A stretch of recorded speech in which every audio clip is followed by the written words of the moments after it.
tentang masalah sholawat tibil kulub, katanya itu syirik dan batil, apa benar? Mungkin yang ngomong itu baru halu gitu. Atau mungkin baru bangun tidur, jadi mengatakan sholawat tibil kulub syirik dan batil katanya. Ya mungkin baru halu. Kalau nggak baru halu, baru bangun tidur, jadi belum sadar. Jadi menyatakan seperti itu. Dia belum paham sholawat tibil kulub itu seperti apa maknanya. Oh tapi itu begini-begini.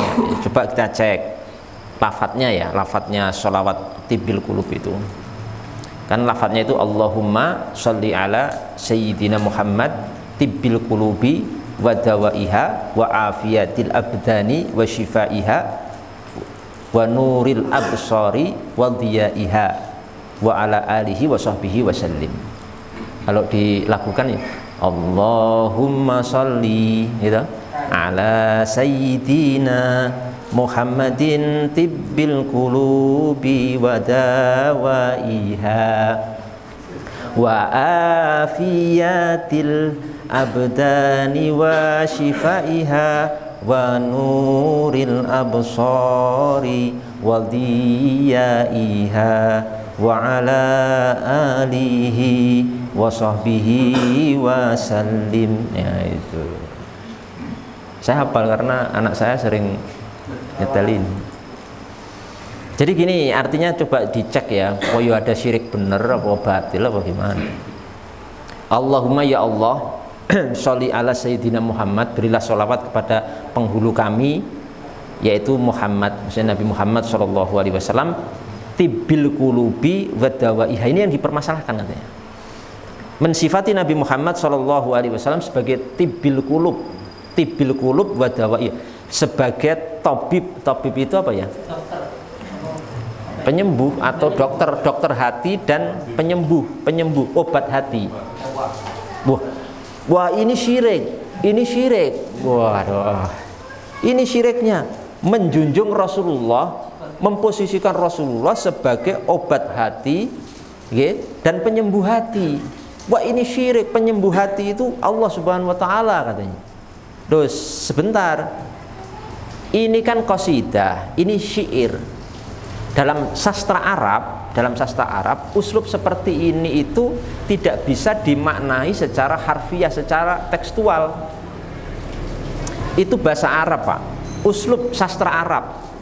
Alhamdulillah saya pernah belajar tentang sastra Arab, cara membuat syair-syair seperti ini. Saya belajar ilmu itu, balaghah, ilmu ini, badik, bayan, balaghah. Saya belajar itu, mantik. Semua saya belajar itu.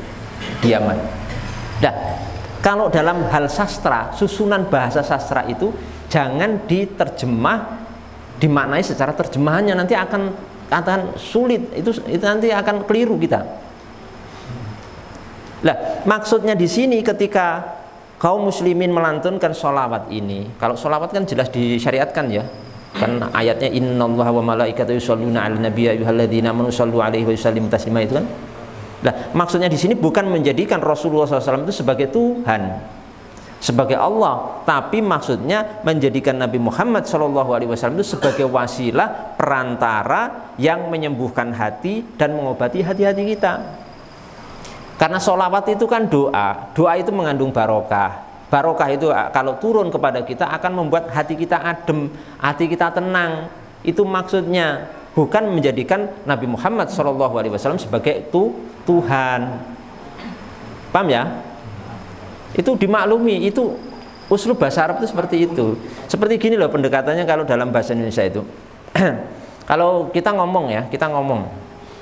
Mungkin yang mengklaim syirik ini juga melakukan kesyirikan versi dia juga.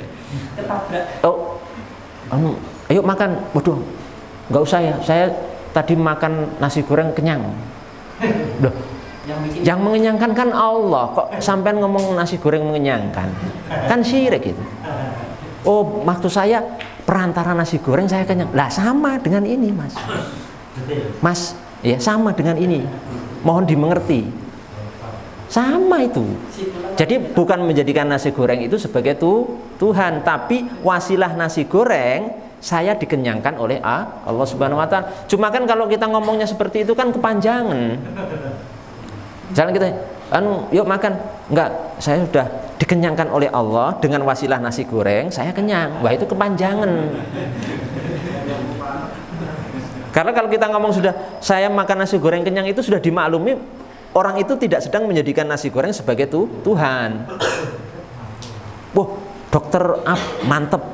Kemarin saya masuk angin ke sana langsung sembuh. Wah, syirik juga kan? Menjadikan dokter sebagai Tuhan. Enggak begitu, karena ketika kita ngomong seperti itu bukan menjadikan dokter sebagai Tuhan, tapi apa? Wasilah. Dengan wasilah dokter itu saya sembuh, tapi yang memberikan kesembuhan tetap siapa? Allah Subhanahu wa taala. Wa idza maritu wa huwa yashfin. Kalau aku sakit makalah dia Allah yang memberikan kesembuhan. Nah, sama dengan ini. Jadi tidak kemudian menjadikan itu sebagai apa? Sebagai Tuhan. Nabi Muhammad SAW sebagai Tuhan. Ya, sholawat seperti ini itu dilantunkan oleh para ulama, para alim besar, para guru-guru bangsa, para ulama yang dulu merajai Masjidil Haram, yang mendominasi Masjidil Haram, dikuasai oleh para ulama Nusantara, para imam-imam besar, dan mereka semua mentakrir ini. Masa iya kemudian semua ulama membiarkan kesyirikan di tengah-tengah umat? Dan yang menyatakan sholawat tibil kulub itu syirik, itu dia tidak sadar sedang memurtadkan dan mengkafirkan mayoritas umat Islam seluruh dunia tanpa sadar. Ya berarti kan kalau syirik berarti yang melantunkan musyrik. Musyrik itu berarti keluar dari Islam.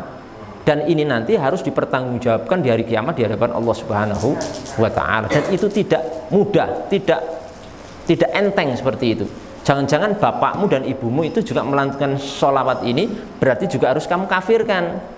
Ya, mengkafirkan ibu bapaknya sendiri gara-gara ibu bapaknya melantunkan sholawat tibil kulub ini. Dan nanti akan berbalik, tuduhan itu akan berbalik pada orang yang mengucapkan. Makanya jamaah yang dimuliakan Allah Subhanahu wa taala, saya pesan nggih, monggo kita berusaha untuk terus belajar. Ya, jangan mudah mengikuti paham-paham yang tidak genah-genah gitu ya. Ya, harus semuanya itu harus dipelajari dengan ilmu dan harus dihukumi dengan ilmu. Jangan membuat hal-hal yang menyimpang, yang salah. Jangan membuat gambaran sesuatu yang sesuatu itu tidak pernah dilakukan oleh orang itu dan kita hukumi orang itu dengan itu. Orang ke dokter kita hukumi musyrik. Kenapa? Karena kita membuat gambaran sendiri, kita tuduh orang itu ke dokter mempertuhankan dokter. Lah kita buat pemahaman sendiri, kita salahkan orang dengan pemahaman dan gambaran kita sendiri, padahal orang itu tidak pernah melakukan seperti itu.